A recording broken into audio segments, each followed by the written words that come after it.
Bonsoir, le journal de TV78. Pour faire le tour de l'actualité locale, bienvenue dans cette édition. Voici les titres de ce jeudi 17 décembre. La visite de Nadia Hay hier à Chanteloup-les-Vignes, la ministre déléguée à la ville s'est rendue dans cette commune dont la maire lançait il y a quelques semaines un cri d'alarme pour les quartiers prioritaires. Ce déplacement a été aussi l'occasion de la signature d'une convention de rénovation urbaine. Ce quartier, sorti de terre il y a 40 ans, est l'une des portes d'entrée de l'agglomération. L'hypercentre de Saint-Quentin-en-Yvelines va connaître une nouvelle jeunesse. Un an après une concertation menée avec les habitants, les premières pistes du réaménagement étaient dévoilées hier. Et puis à l'horizon 2022, le PSG déménagera de Saint-Germain-en-Laye à Poissy. Un centre d'entraînement flambant neuf est en cours de construction. En chiffre, 74 hectares, 17 terrains de football et des bâtiments pour héberger les joueurs. Le point sur le dossier en plateau et invité Éric Roger, délégué au sport de Poissy.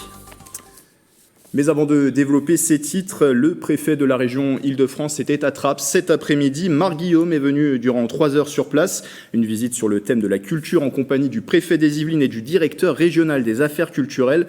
Au programme, visite de lieux, librairie du Millefeuille, cinéma du Grenier à Sel ou encore le conservatoire de musique. La municipalité a également présenté au préfet de région ses projets en matière de culture. Et nous reviendrons sur cette venue dans notre journal de la semaine prochaine. Avec la crise sanitaire, les maires font aussi face à l'urgence sociale. Une centaine d'élus a d'ailleurs signé un appel pour demander au gouvernement d'attribuer 1 milliard d'euros de son plan de relance pour les quartiers prioritaires. C'est dans ce contexte que Nadia Hay, ministre déléguée chargée de la ville, s'est rendue dans la commune de Chanteloup-les-Vignes. C'était hier mercredi pour rencontrer associations et élus locaux. Sur place, Nicolas Dandry. Le Noël de l'espoir, un événement traditionnel à Chanteloup-les-Vignes. Et c'est en pleine préparation de ce rendez-vous que la ministre déléguée chargée de la ville, Nadia Hay, s'est rendue dans la commune. Une action sociale menée auprès des enfants de la ville âgés de 2 à 11 ans, avec la distribution de 1429 cadeaux cette année dans un contexte social particulier. C'est vraiment important de mener ce genre d'action, parce que ça permet de donner le sourire aux familles, aux enfants. Avec cette crise sanitaire, ça s'est encore plus paupérisé. Et là, on en arrive à avoir aussi des difficultés en ce qui concerne ne serait-ce que l'alimentaire. Sans compter toutes les impayés de loyer. Face à cette urgence sociale, les associations sont en attente de soutien pour financer des actions destinées aux familles en difficulté. Une situation alarmante aussi pour le tissu associatif sportif de la ville. C'est 37,5% de désinscription cette année. Donc on va retravailler là en début d'année avec l'ensemble des associations sportives. Moi je suis en train de créer mon budget. Il faut absolument qu'on les accompagne, il faut absolument qu'on ait l'assurance que l'État les accompagne. Pour rappel, Catherine Arnoux fait partie des maires qui ont lancé un appel au président de la République. Le Premier ministre s'est ensuite engagé à consacrer 1% du plan de relance aux quartiers politiques de la ville. Objectif, financer différents dispositifs. Nous avons voulu débloquer un fonds d'urgence de 20 millions d'euros pour aider ces associations de grande proximité, comme l'association L'Espoir que nous avons vu tout à l'heure. Il faut répondre aussi à la question du chômage des jeunes dans les quartiers par une réponse forte sur le développement économique, sur l'accompagnement à l'emploi. Dans ce contexte, la commune poursuit sa mobilisation dans le cadre de la rénovation urbaine. La visite de la ministre s'est conclue avec la signature de la convention en rue pour le projet destiné au quartier Lanoé. Et vous venez de le voir, ce déplacement est aussi l'occasion d'une officialisation, celle de la deuxième phase du renouvellement urbain du quartier de Lanoé. Une convention qui court jusqu'en 2027 a été signée avec l'Agence nationale de rénovation urbaine. Un projet global intégrant notamment la future cité éducative Simone Veil. On écoute à ce propos la maire de Chanteloup-les-Vignes, Catherine Arnoux, et la ministre déléguée chargée de la ville, Nadia Hay, au micro Nicolas Dandry. Là, on a vu tous les acteurs de terrain, que ce soit de la ville, de la communauté urbaine, de l'éducation nationale, autour d'un projet qui a pour but d'accompagner l'enfant. La cité éducative telle qu'elle vous a été décrite, c'est exactement ça. On fait avec les habitants pour faire un projet de territoire et un projet d'avenir. On est parti d'un dispositif de la politique de la ville pour permettre un meilleur accompagnement dans le parcours de l'enfant et nous sommes arrivés à revoir complètement le quartier à travers une restructuration des établissements scolaires et des équipements autour. Autre quartier, mais à Saint-Quentin-en-Yvelines, l'hypercentre va connaître une nouvelle jeunesse. Le processus de réaménagement de cette zone basée à Montigny-le-Bretonneux, autour de la gare et du Théâtre National notamment, a été lancé depuis 1 an. Concertation avec les habitants, travail avec un cabinet d'études pour dresser les premières orientations de ce renouvellement. Des premières pistes qui ont été présentées hier mercredi aux habitants. Écoutez cette interview express.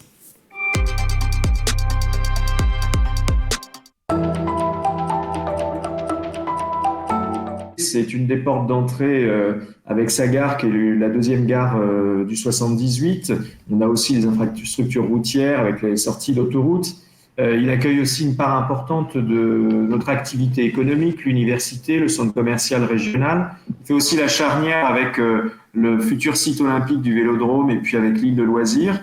Et on voit bien tel qu'il est situé, qu'il fait un peu l'articulation entre deux facettes importantes de 50 ans en Yvelines, c'est-à-dire le côté très urbain, économique, avec beaucoup d'activités, et l'autre côté, le côté nature.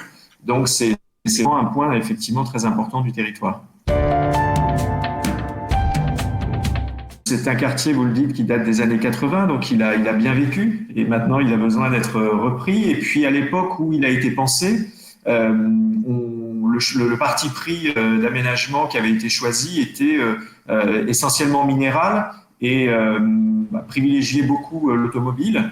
Aujourd'hui, notre société a évolué, on aspire à plus d'espaces conviviaux, d'espaces pour pouvoir y vivre, pour passer des moments, et puis aussi évidemment plus de végétation, plus de verdure. Donc il nous semblait intéressant de pouvoir, et nécessaire de le restructurer aujourd'hui, pour lui donner un aspect qui correspond mieux aux aspirations des gens. J'évoquais par exemple l'avenue du Centre, on le voit, on a mis des plots qui préfigurent un peu déjà ce qui pourrait venir comme aménagement, c'est-à-dire d'imaginer un dispositif dans lequel on est entre le carrefour avenue du Centre, Vauban, Gustave Eiffel et puis la place Pompidou, une centre piétonne qui occupe une partie beaucoup plus large de l'espace de cette voie, une liaison entre la sortie de la gare et puis la place Pompidou, la scène nationale qui est en fond de cet espace, pour pouvoir offrir des lieux de convivialité, des lieux où on puisse passer du temps. C'est vrai qu'aujourd'hui, quand on va dans ce quartier, c'est parce qu'on a quelque chose à y faire, mais peu de motifs d'y rester. Donc demain, c'est de conforter l'accueil des gens sur cette partie-là, parce que c'est nécessaire, c'est une centralité comme on le disait, et donc il faut permettre aux gens de s'y sentir bien. Et maintenant que ces orientations ont été présentées, l'avis des habitants va être recueilli, où plusieurs scénarios de réaménagement établis. Objectif, faire aboutir les premiers éléments de cette rénovation pour les Jeux Olympiques de 2024.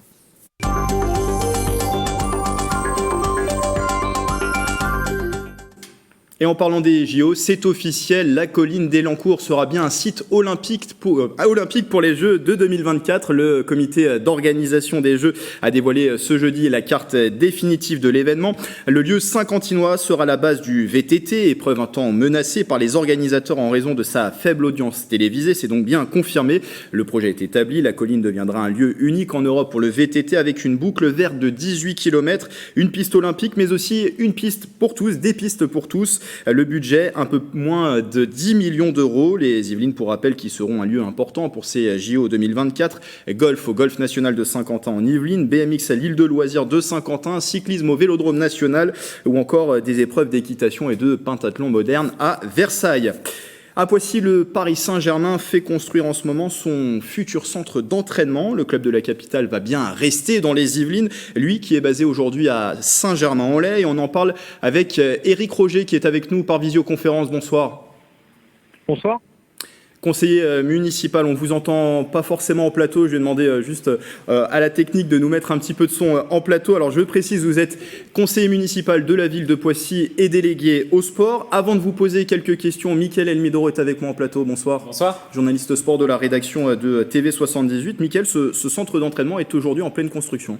Oui, comme vous pouvez le voir sur ces images, le futur centre d'entraînement du Paris Saint-Germain est en train de prendre forme. On peut commencer à voir de la végétation, des bâtiments commencent également à sortir de terre. Une piste cyclable a en parallèle été construite à côté. Bref, depuis le lancement des travaux le 29 février dernier, les équipes travaillent. On écoute Jean-Claude Blanc, le directeur général délégué du PSG. Nous l'avions rencontré en septembre dernier.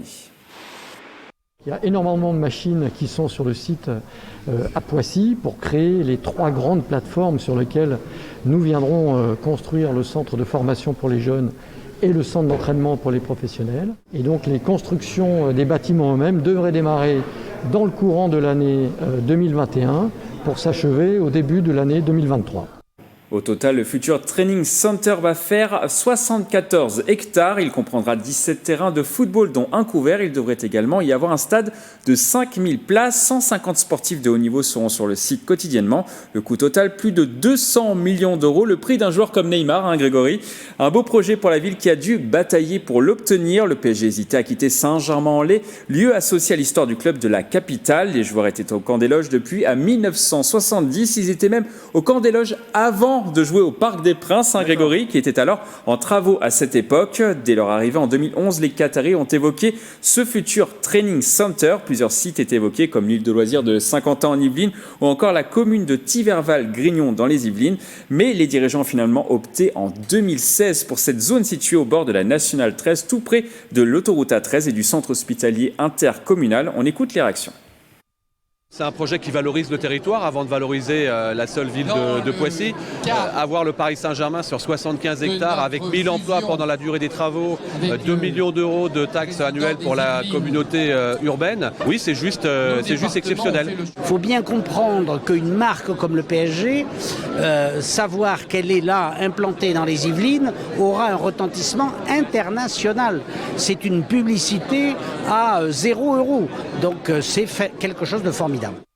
Mais à quoi va servir ce training center? Il va surtout regrouper la plupart des sections du Paris Saint-Germain en un seul et unique lieu. On écoute Jean-Claude Blanc. Il est important, comme dans tous les grands clubs européens, pour doter le Paris Saint-Germain d'infrastructures qui permettent de s'entraîner dans l'excellence, de faire progresser les jeunes, de créer cette mécanique aspirationnelle et donc à terme d'avoir dans l'équipe de plus en plus de jeunes qui seront innés de la formation du Paris Saint-Germain. En tout cas, les dirigeants qataris et la ville de Poissy ont déjà commencé à ancrer le training center dans l'histoire du PSG. La nouvelle voie d'accès s'appellera Guy Crescent, un homme d'affaires qui a participé à la création du club en 1970. Et il en a été d'ailleurs le premier président. Il est décédé en 1996 à l'âge de 76 ans. Merci Mickaël pour ces précisions. Éric Roger, la voie d'accès dont parlait Mickaël va favoriser les mobilités douces sur 660 mètres. Voilà sa longueur. Il y aura une piste cyclable protégée, 115 arbres plantés, plus de 500 végétaux. Ça, c'était primordial que cet équipement, certes privé, le training center, puisse aussi bénéficier directement à la ville de Poissy et au Pissiaquet. Bien, bonsoir à tous. Déjà, bien évidemment, c'était important que ça puisse bénéficier au Pissiaquet. Ça va permettre de faire un certain nombre d'aménagements. Vous parliez de la piste cyclable, mais ça va s'inscrire dans un prolongement déjà de certaines infrastructures. Donc, en effet, c'était important que la ville de Poissy participe. Et puis, voilà, on y reviendra peut-être, mais pour la ville de Poissy, c'est une vraie fierté d'avoir le Paris Saint-Germain qui s'installe à cet endroit. On va en parler. D'ailleurs, il y a aussi une dimension environnementale dans ce projet avec un potager sur place. Il y a des arbres qui vont être aussi plantés. Des poiriers ont été conservés par le Paris Saint-Germain, ce qui a aussi permis de produire un jus de poire du PSG. Ça, on ne peut pas faire sans aujourd'hui. Il y a des impératifs aussi écologiques. Il faut les intégrer dans ce genre de projet. Il y a des impératifs écologiques, mais il y a une vraie volonté aussi de la municipalité de la ville de Poissy sur cette partie environnementale. Et ça a été un travail qui a été fait également avec les producteurs locaux, qui a été fait avec le terroir en définitive. Il y a un vrai travail de concertation qui a été fait avec les producteurs qui pouvaient être là, avec la municipalité. Donc voilà, le Paris Saint-Germain est très à l'écoute et en effet, l'environnement est un point important. D'ailleurs, on n'a pas posé une première pierre, mais un premier arbre, voilà, pour ancrer le Paris Saint-Germain sur ses futures terres, quoi. Avec des travaux qui ont démarré officiellement en février, une centaine de travailleurs sont actuellement mobilisés sur place. À terme, ce sont 100 emplois qui seront créés. Ça va bénéficier directement la population locale ? On essaie, en tout cas, l'objectif, c'est encore une fois, c'est un partenariat un peu gagnant-gagnant qu'on fait avec le Paris Saint-Germain. On a beaucoup d'échanges avec eux pour qu'on soit, qu'on réussisse à faire grandir la ville de Poissy, mais également le territoire. Donc, on a très bon espoir, en effet, que ça bénéficie au Pissiaquet. En bonne partie. Alors, c'est un équipement privé, je le disais, qui appartiendra bien sûr au Paris Saint-Germain. Est-ce que les clubs pissiaquais pourront tout de même profiter d'une quelconque manière de cet équipement? On parlait de la possibilité, par exemple, pour l'AS Poissy, le club de football qui évolue en National 2, 4e niveau national, de pouvoir jouer dans un stade. Il y aura un stade de 5000 places qui sera dans ce training center. Est-ce que c'est toujours d'actualité? C'est toujours en discussion? C'est toujours en discussion, c'est toujours d'actualité, comme je vous l'expliquais. On est vraiment en partenariat et en contrat gagnant-gagnant avec le Paris Saint-Germain, qui est très ouvert et dans la concertation, ce qui est très très appréciable. Donc aujourd'hui, tout est ouvert. Donc voilà, c'est des discussions qu'on mène avec le Paris Saint-Germain sur ce sujet-là. On parle du foot, mais on pourrait aller plus loin sur d'autres sports. Donc voilà, on travaille en tout cas avec eux main dans la main pour que Poissy puisse en bénéficier. Alors pour suivre l'évolution des travaux, il y a un comité de pilotage, je crois, qui a été créé, un comité de pilotage du projet PSG, auquel fait partie la ville de Poissy, aussi la communauté urbaine Grand Paris Seine-et-Oise et le club du Paris Saint-Germain. Ça permet et les habitants, ça permet de suivre pas à pas, on va dire, l'évolution de ce projet. On le rappelle, la fin des travaux, l'ouverture prévue dans l'année 2022. Tout à fait, ça permet de suivre de pas à pas, de corriger si nécessaire, qu'on puisse chacun amener un peu sa pierre à l'édifice. C'est encore une fois un projet privé, mais le Paris Saint-Germain est vraiment dans un esprit de concertation. C'est pour ça qu'on a eu des comités de travail pendant toute la phase d'études. Ils ont vraiment interrogé les administrés, et ça c'était important pour la ville de Poissy, qu'on puisse avoir un échange avec les habitants, puisqu'on a un quartier de Poissy qui est pas très loin, donc c'était important qu'il y ait cet échange qui soit créé avec le Paris Saint-Germain. Et donc ce comité continue, et encore une fois, plus on avance, plus ça permet d'affiner, qu'on soit vraiment sur la même longueur d'onde tout au long du projet. Et ça, on remercie encore une fois le Paris Saint-Germain parce que c'est vraiment une démarche de leur part qui est très appréciable et que nous apprécions particulièrement en tant qu'élus et administrés, bien évidemment. Vous le disiez, un travail de concertation qui a été notamment mené avec les Pissiaquais. Vous le disiez, une grande fierté pour Poissy d'avoir le club du Paris Saint-Germain qui vient dans cette ville. Ça représente énormément, on imagine, pour la ville. On va peut-être pas parler du Paris-Poissy, on va rester sur l'identité Paris Saint-Germain quand même. Oui, tout à fait, ça restera le Paris Saint-Germain, ça je vous le confirme. Mais pour Poissy, ça fait parler de Poissy. On parlait tout à l'heure, le président du conseil départemental, M. Pierre Bédier, parlait de la renommée internationale. Et donc rien que par là, bien évidemment, la culture, parce que le Paris Saint-Germain, le lieu fera partie du patrimoine pissiaquais en définitive. Et donc le fait de parler à l'international du Paris Saint-Germain, on parle de Poissy, on fait connaître Poissy. Et ça c'est important. Et plus largement d'ailleurs, on fait connaître le territoire, puisque c'est un enjeu pour Poissy, bien évidemment, mais un enjeu de territoire très important. Merci Éric Roger d'avoir été avec nous. Mais je vous en prie, avec plaisir. Je rappelle conseiller municipal de la ville de Poissy, délégué au sport. Et merci encore à Mickaël Elmidoro, journaliste sport de la rédaction de TV78. On ne manquera pas de vous tenir informé sur l'évolution de ce dossier. Pourquoi pas, dans votre émission 7-8 Sport, on croise les doigts, qui devrait reprendre normalement en janvier. On l'espère. On l'espère.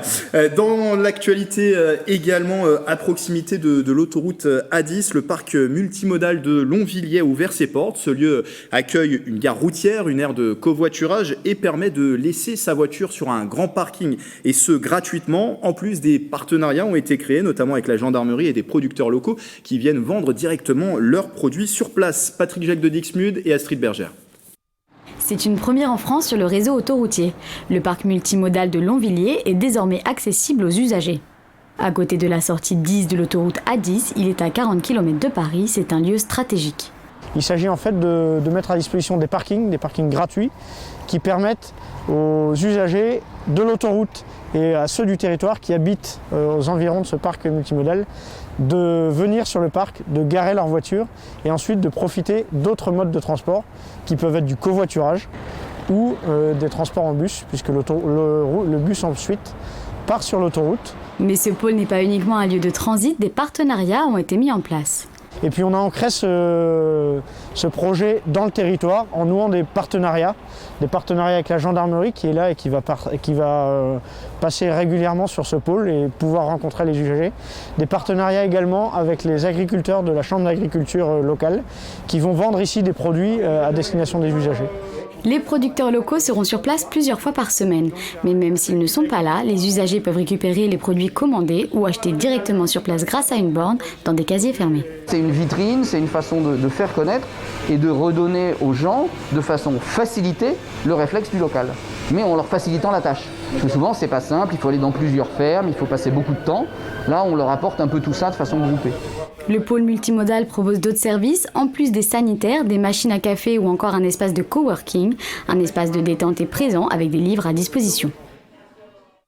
Et puis à l'approche de Noël, c'est un produit de luxe particulièrement apprécié, le caviar. Les Français sont d'ailleurs les 3e plus gros consommateurs au monde. Dans la petite commune de Mulsanne, dans les Yvelines, une entreprise le conditionne.